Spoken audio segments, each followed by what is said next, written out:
রায়পুর আবিএস বেলাব থানা যে ঝামেলাটা লাগছে, ওই ঝামেলায় বেলাব থানার যারা কন্টেন্ট ক্রিয়েট করে তাদের পরিচয়টা দেওয়ার জন্য তাদেরকে সিলোর জানাই। কেন জানাই?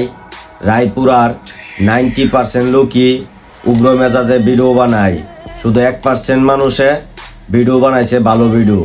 আর আমার বেলাব থানার বাসীরা কন্টেন্ট ক্রিয়েটের অভাব নাই, কিন্তু কথা ওরা একবারে নম্র ভদ্র ভিডিও বানাইছে, বুঝিয়ে গুছিয়ে ভিডিও বানাইছে, অভদ্রতার পরিচয় দেয় নাই।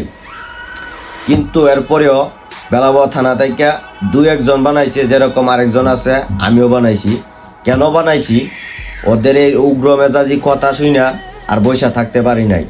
আর একটা থানার মধ্যে সব ভালোইলে কিন্তু চলে না। আসলে আমরা কিন্তু কারো হাতের ফাঁক দিয়া পইরা যাই না। বুকে সাহস আর দম থাকলে 2-300 মনে করেন যে আটকে এলাম যা, কোনো ব্যাপার না।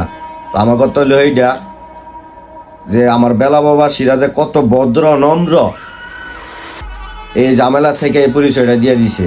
তো আমার আর বেশি কিছু বলার নাই। যদি কোনো সময় দরকার পড়ে ডাক দিয়েন। সালাম আলাইকুম।